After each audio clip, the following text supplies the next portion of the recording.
बिहार के चुनाव में विपक्ष के पास कोई एजेंडा नहीं। जनता में से एक व्यक्ति नहीं कह रहा उसका वोट चोरी हो रहा है।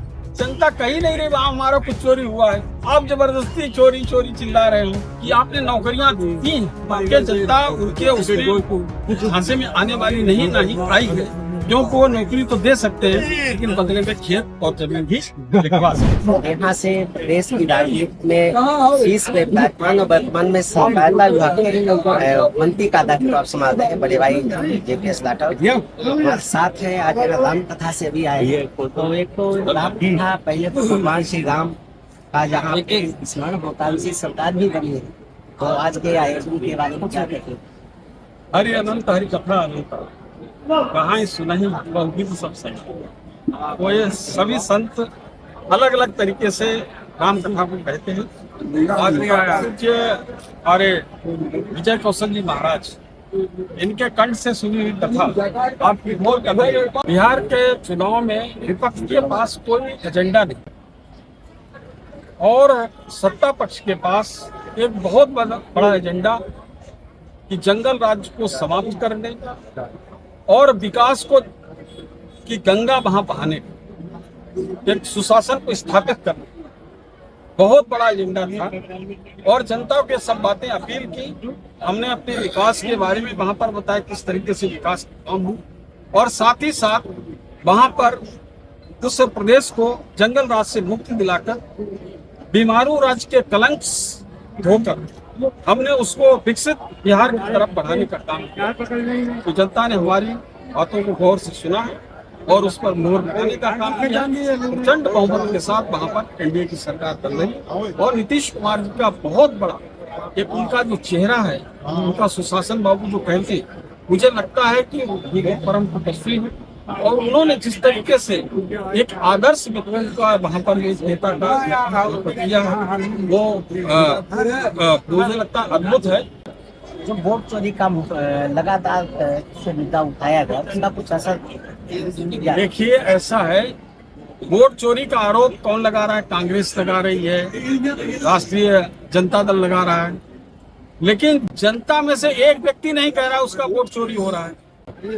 यही मुझे समझ में नहीं आ रहा है कि आखिर इनके किसका सोच क्या हो गई है, किसका क्या चोरी हुआ। जब जनता कुछ कहे कि हमारा ये वोट चोरी हो गया है तब तो मानेगा। जनता कही नहीं रही वहाँ हमारा कुछ चोरी हुआ है। आप जबरदस्ती चोरी चोरी चिल्ला रहे हो, तो इससे कुछ होने वाले नहीं। उसका कोई असर?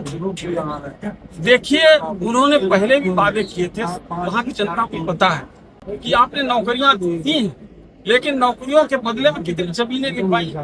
लोगों ने अपने खेत बेच कर या नौकरियों के बदले प्लाट देने का काम किया है। तो इस तरीके से उनके जनता उनके उसमें झांसे में आने वाली नहीं आई है, क्योंकि वो नौकरी तो दे सकते हैं लेकिन बदले में खेत और जमीन भी लिखवा सकते हैं। अब आपने सहकारिता विभाग को काफी आपने हाईटेक कर दी, क्या खास हुआ है और क्या होने?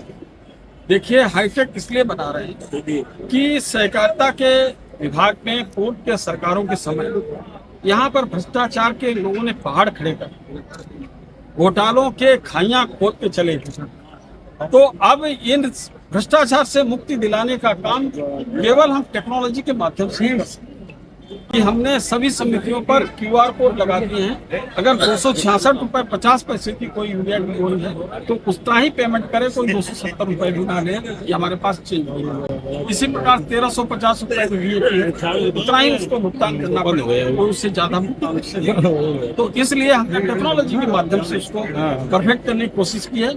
आगे साल 2 साल में और पूरी तरीके से व्यवस्थित यहाँ पर धूप और फसोट और भ्रष्टाचार है वो पूरी तरीके से समाप्त हो जाएगा।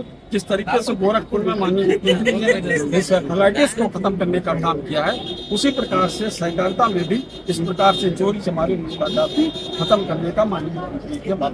खाद की बहुत किल्लत है, खाद नहीं मिल पा रही है और जो DAP बोरी वो 1700 रुपए देखिए ऐसा है कि जो डीएपी की बोरी है हमारी सहकारी समिति को 1350 रुपए में ही मिल रही है और इसीलिए बाहर लाइन लगी। अब कोई व्यक्ति के पास ज्यादा पैसा तो कहीं ले जाएगा, लेकिन हमारी सहकारी समितियों पर अगर कोई व्यक्ति आएगा तो उसको रेट टू रेट बोरी मिलेगी। इसको हम और व्यवस्थित करने जा रहे हैं। पूर्व के समय में हमारी सहकारी समितियों को बिल्कुल बर्बाद कर दिया गया था। ये सहकारी समितियां खंडहर को धारण कर रही थी। अब इनको फिर से जीर्णोद्धार करा के इनको सही तरीके से संचालित करने का काम करें। पैक्स पर हम कंप्यूटराइजेशन कर रहे हैं, पैक्स पे फिल्टर लग रहे हैं, पैक्स पे टेबल चेयर कुर्सी बेंच सारी व्यवस्था हो रही है। पैक्स के जो गोदाम है उसका मरम्मत करा रहे हैं। पैक्स में 2 किलोवाट का सोलर पैनल लगा के विद्युतीकरण भी कर रहे हैं और ऑनलाइन ट्रांजैक्शन के लिए पूरा उससे इंटरनेट कनेक्टिविटी से जोड़कर पूरा व्यवस्थित मॉडल एक बनाते चले जा रहे हैं।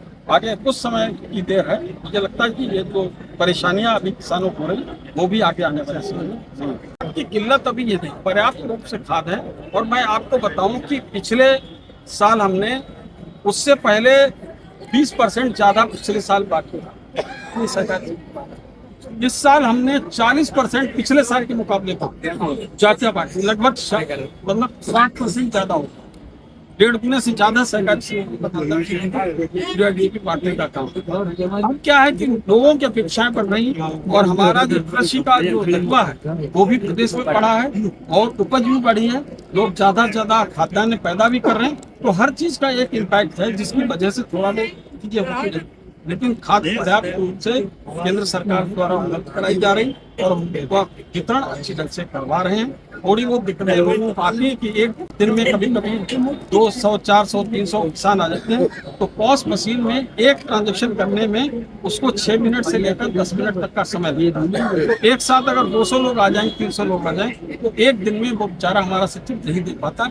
ये थोड़ी दिक्कत है, इसको आगे आने वाले समय में एक्स्ट्रा एक डिवाइस लगाकर हम उसको उसका समाधान करेंगे। आपने इरिगेशन लोन तब नहीं शुरुआत जी, उसका रिस्पॉन्स नहीं उसका अच्छा रिस्पॉन्स है। उसमें एससी और ओबीसी के लिए हमने लोन शुरू किया था।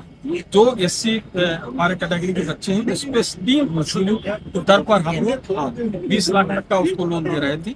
इसी प्रकार से जो ओबीसी है उनको भी 5 या 6% दे रहे थे, तो उसका भी अच्छा रिजल्ट आया है। और जो अभी भी देना चाहते हैं नहीं, धन्यवाद आपको बहुत बहुत धन्यवाद देना चाहेंगे। मंत्री है उनको सुना